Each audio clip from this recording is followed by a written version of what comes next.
जैसा कि आप सब जानते हैं, अभिषेक बजाज घर से बाहर हो चुके हैं और अभिषेक बजाज ने बाहर आते ही विनर का नाम भी बताया है कि कौन विनर हो सकता है। अभिषेक बजाज के अकॉर्डिंग विनर हो सकते हैं यहाँ पे जीके।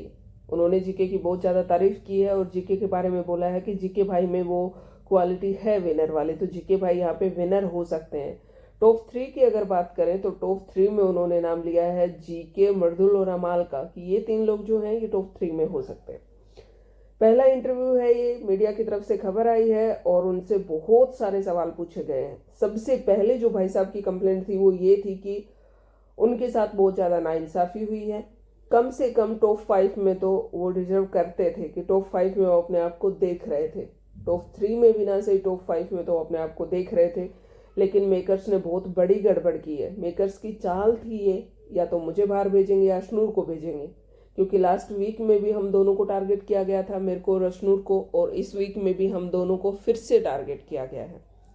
तो मेकर्स ने जानबूझ के हमारे खिलाफ षड्यंत्र रचा था ताकि हम दोनों में से कोई एक घर से बाहर निकल जाए, और उसका नतीजा ये हुआ कि मैं निकल गया। फिर उनसे पूछा गया था कि अगर आप बाहर नहीं होते तो कौन होते, तो उन्होंने बोला कि अशनूर होती। 100% अशनूर को भेजते ये लोग, क्योंकि इनकी पहले से प्लानिंग थी। हम दोनों का गेम बहुत अच्छा जा रहा था, ऑडियंस हमें पसंद कर रही थी। ये बात तो बिल्कुल सही है कि देखिए कहीं ना कहीं ऑडियंस इनको पसंद तो कर रही थी। पहले दिन से अगर हम इनको देखें तो इनकी जोड़ी जो बनी थी घर के अंदर, उसको ऑडियंस काफ़ी ज़्यादा पसंद कर रही थी। बहुत सारे हैशटैग चलाए जा रहे थे अभिनूर करके, और इनका अच्छा जा रहा था। लेकिन बीच बीच में चीज़ें चेंज होती गई, वैसे वैसे ऑडियंस का भी अब कह सकते हैं कि भाई चेंज होता ही है सबका। तो इनका कहना ये था कि अगर ये नहीं होते तो अशनूर को जरूर भेजते, क्योंकि ये एक सोची समझी साजिश थी, ये एक प्लानिंग थी। बहुत सारे लोगों ने और भी रिएक्शन दिया है इस बात पे। जो बिग बॉस का हिस्सा रह चुके हैं उनका भी मानना ये है कि मेकर्स ने यहाँ पे बहुत बड़ी चाल चली है। ये एक षड्यंत्र रचा गया है, अकेले अभिषेक का नहीं और लोगों का भी बोला गया है। फरहाना से जो इनका फ्रेंडशिप वाला जो इनका जोन चला था थोड़े टाइम के लिए, एक हफ्ते के लिए, उसके बारे में भी इनसे सवाल पूछा गया है कि फरहाना ने आपको बोला था कि वो आपके साथ एक लव एंगल दिखाना चाहती हैं, या फिर आपने फरहाना से दोस्ती का हाथ बढ़ाया था। तो उस बात पे भी इन्होंने जवाब दिया है कि ऐसा कुछ भी नहीं था, ना तो हमारे बीच में कोई लव एंगल वाली ऐसी कोई बात हुई थी, ऐसा कुछ भी नहीं बोला था फरहाना ने, और ना ही मेरी तरफ से ऐसा कुछ था। वो सामने से मेरे से बात करती थी तो मैं उससे बात कर लेता था, इससे ज़्यादा और कुछ भी नहीं था। और अशनूर को बुरी नहीं लगती थी ये चीज़, मैंने अशनूर के सामने क्लियर की थी सारी चीज़ें, उसको बताया था कि भाई हाँ फरहाना मेरे साथ बात करती है। तो उसने बोला था कि मुझे कोई फ़र्क नहीं पड़ता है, आप जिससे भी बात करो। अब यहाँ पे एक सवाल और खड़ा हो जाता है, अशनूर को फ़र्क क्यों पड़ेगा? दोस्ती में तो मुझे नहीं लगता कि फ़र्क पड़ना चाहिए। क्या अशनूर दोस्ती से आगे बढ़ चुकी है? क्या अभिषेक दोस्ती से आगे बढ़ चुके थे जो वो अशनूर से ये बात पूछ रहे थे कि आपको फ़र्क पड़ता है कि नहीं पड़ता है मैं किसी और से बात करता हूँ? तो अपने आप के लिए अभिषेक ने एक और सवाल खड़ा कर दिया। मे भी नेक्स्ट किसी इंटरव्यू में हमें देखने को मिल जाएगा, क्योंकि लोग यहाँ पे बाल की खाल निकाल लेते हैं, और जब सामने से तुम उनको कोई भी सवाल पैदा करके दे रहे हो तो ऑफकोर्स ऑडियंस पूछती ही है, लोग पूछते ही हैं। तो उन्होंने बोला कि नहीं, उनका कुछ भी नहीं था। उनसे सबसे ज़्यादा जो उनको कह सकते हैं कि पूछे जाने वाला सवाल था कि क्या वाकई में तानिया मित्तल ने प्रपोज किया था, या अब ये झूठ बोल रहे थे? तो उनका कहना ये था कि नहीं, तानिया ने खुद आके बोला था, तानिया ने मेरी तारीफ भी की थी कि आप बहुत हैंडसम हो, बहुत अच्छे दिखते हो, आपका जो कपड़े पहनने का सेंस है, जो टास्क में आप परफॉर्म करते हो, कि तानिया ने मेरी बहुत ज़्यादा तारीफ की थी। तो इसका मतलब तो ये कतई नहीं बनता है कि तारीफ करना और फिर या प्रपोज करना। तो मुझे तो कहीं से भी नहीं लगता कि किसी की तारीफ करो तो उसका मतलब ये होता कि सामने वाला आपको प्रपोज कर रहा है, या सामने वाला आपको अपने साथ फ्रेंडशिप करने के लिए कुछ कह रहा है। अगर तारीफ करती तो इसमें क्या बुराई है? यहाँ पे आप इसे गलत है, मतलब मुझे नहीं लग रहा है कि ये कहीं से भी किसी भी उससे सही ठहराया जाए।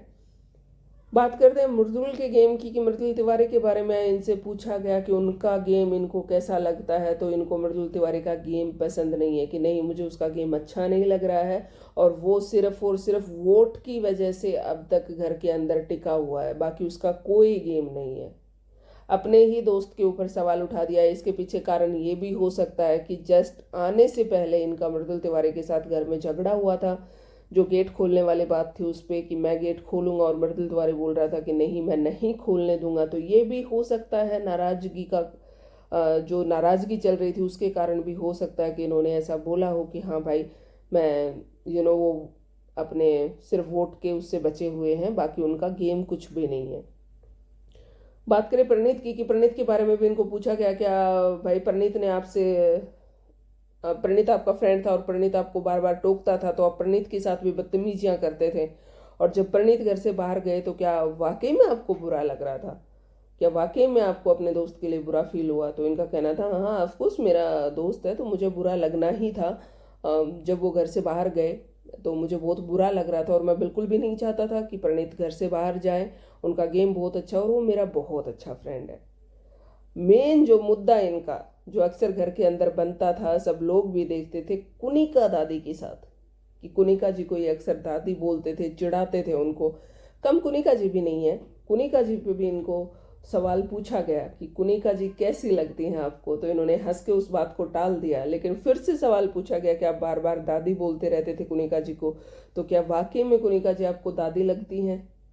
क्या वाकई में आपको लग रहा है कि दादी को घर में रहना चाहिए था या नहीं आना चाहिए था? तो फिर से जैसे सारे बात घुमाते हैं कि नहीं नहीं मेरा कहने का वो मतलब नहीं था, मेरा कहने का मतलब ये था कि अगर आप इस एज में ये टीवी शो कर रही हैं तो फिर आपको इन सारी चीज़ों के लिए रेडी रहना चाहिए। मेरा ये मैं कहने का मतलब था कि जब आप एक रियलिटी शो कर रहे होते हो तो वहाँ पे बहुत सारी चीज़ें आपको फेस करनी पड़ती हैं, तो आपको उन चीज़ों के लिए रेडी रहना चाहिए।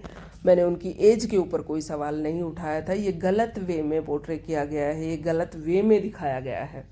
साथ में इन्होंने ये भी बोला कि अभिषेक कुनिका जी जो मुझे बार बार बोलती थी कि मैं 35 साल का बुढ़ा हूँ, मेरी एज का इनका बच्चा है, उसके बच्चे हो चुके हैं, मुझे कोई लड़की नहीं देगा, तो वो मेरे बारे में भी तो गलत गलत बोलती थी, लेकिन हमेशा मुझे ही गलत दिखाया जाता था। सलमान खान हमेशा मुझे ही डांटते थे, कुनिका जी को कभी नहीं बोलते थे।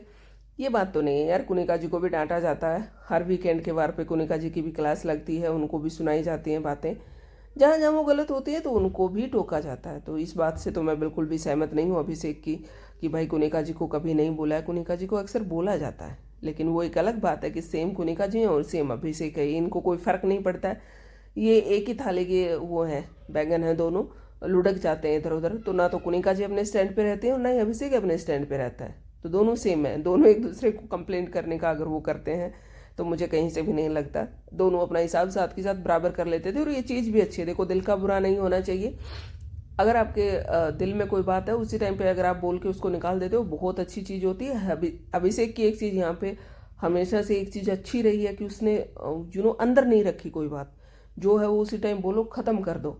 लेकिन दोस्तों के साथ जो बदतमीजी थी वो चीज़ मुझे कभी पसंद नहीं आई है, कि आप अपने ही दोस्तों के साथ बदतमीजी कर रहे हो, तुम्हारी गलती को उन लोगों ने ठीक करने की कोशिश किया, तुम्हें वो प्रोटेक्ट कर रहे हैं, तुम्हें वो सही एडवाइस दे रहे हैं उस टाइम पे कि तुम एक दिन चुप हो जाओगे तो कुछ नहीं बिगड़ेगा, लेकिन फिर भी तुम एटीट्यूड दिखा रहे हो कि तुम्हारे हिसाब से चलूँगा क्या मैं। तो वो चीज़ मुझे यहाँ पे अभिषेक की बहुत ज़्यादा गलत लगी थी। आपका क्या कहना है इस बारे में कमेंट करके ज़रूर बताना। मिलते हैं एक नए वीडियो में एक नई अपडेट के साथ, तब तक के लिए बाय, टेक केयर। और बहुत जल्द नीलम का इंटरव्यू हुआ है, उसके बारे में भी जानकारी बताती हूँ मैं आप लोगों को कि क्या कुछ हुआ है, क्या कुछ बोला है और नीलम किसको विनर देख रही हैं इस सीज़न में।